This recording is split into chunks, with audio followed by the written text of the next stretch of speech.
If you've ever been told that damaged nerves in the brain or eyes are gone for good, you need to hear about this massive breakthrough from Johns Hopkins.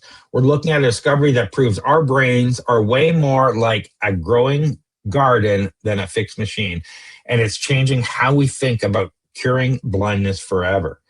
Researchers have discovered that mammalian brains can rewire themselves to restore vision after an injury, even without growing new cells. By using a process called eye sprouting, surviving neurons stretch out new branches to fill in the gaps left by damaged ones. It's a paradigm shift that suggests we don't need to regrow an eye to fix vision. We just need to help the surviving parts talk to each other again. What do you think about this, John? Yeah, so let's give you some background and context on this. So, like, obviously, vision loss affects lots of people globally, but mammals, including humans, we lack the robust regenerative mechanisms that are seen in animals like zebrafish and salamanders. So these organisms, they can fully rebuild damaged retina cells and nervous tissue. But in mammals, neurons typically do not generate once damaged, particularly in the central nervous system. So this limitation has historically been a major obstacle to restoring eyesight after severe injury or degenerative disease.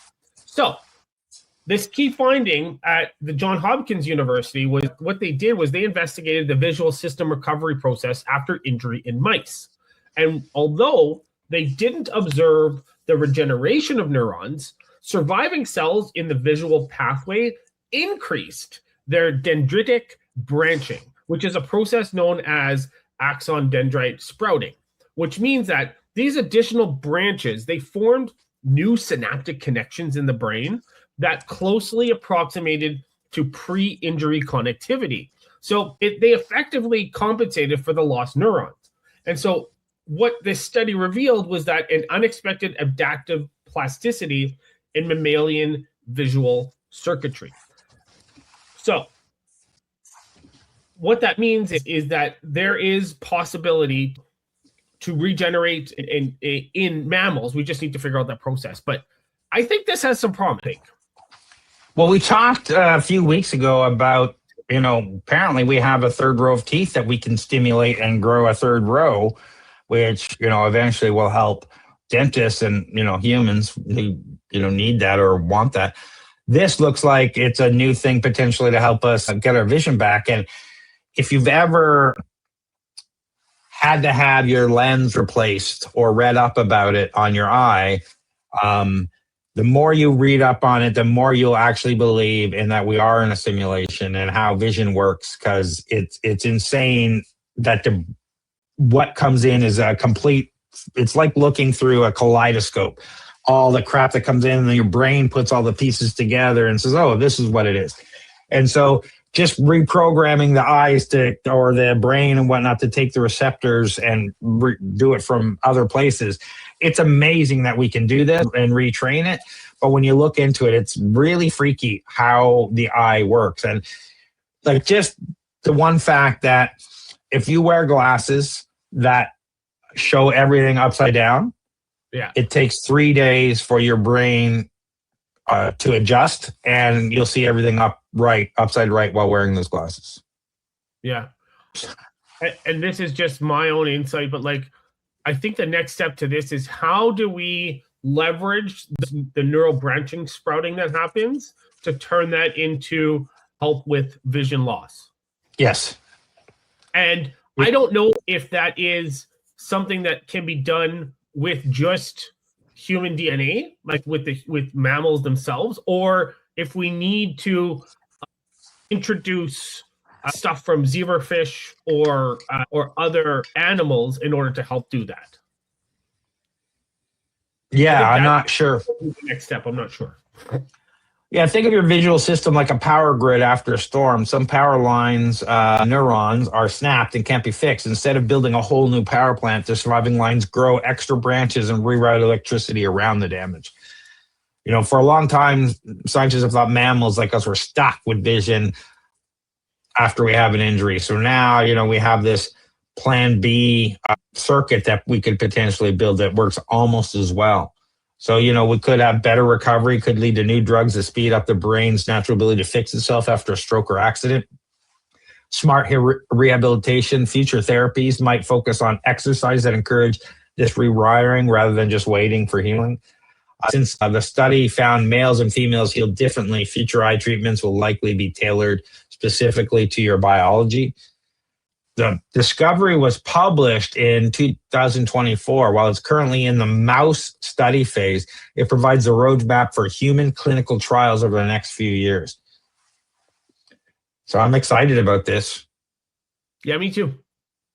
Because it paves the way for pharmaceutical treatments, pills or injections, and gene therapies that could eventually be covered by medical insurance that may stop you from having glasses or eye surgery.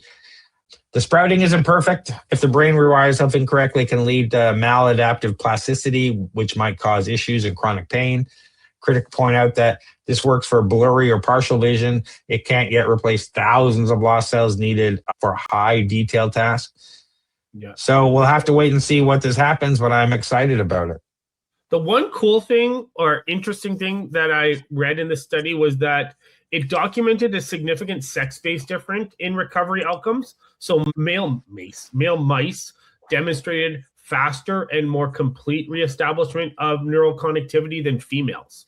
So it kind of aligns with prior clinical observations that women often experience prolonged symptoms after brain injury. So that was kind of interesting. And understanding molecular and hormonal contributions to this disparity, that might be one of the crucial things for designing therapies tailored to enhance recovery in both sexes. Yeah, I'm very interested, and that insight will potentially lead to different medicines for male and female and whatnot. So I'm interested in seeing where that goes. And if it continues when they do human trials, if they find the exact same thing to match those patterns. Yeah. So we're moving away from the idea that the brain is hardwired and toward a future where we can program it to heal itself. So is this the end for permanent vision loss, or is rewiring risk too high? Let me know what you think in the comments, and I'll be reading your theories, and we'll keep an eye on this closely. What do you got going on, John?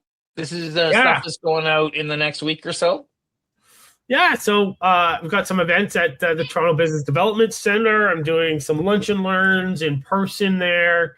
It's a great organization, great incubator. And then February, what date is the Startup Drinks, Craig? I closed that, so I'm not sure. February 19th, I believe. February 19th, but have a look at startupdrinks.com, startupdrinksto.com for that event and other events. If you need some help with government funding, SHRED, or any other grants, reach out to me on LinkedIn. But if you're interested in AI automation workflows, or you need help with your business, what can they do, Craig? Well, we've got lots of stuff going on over at flowgrammer.ca where we help businesses implement AI and business automation so they can scale faster and more reliable, get more leads, grow faster.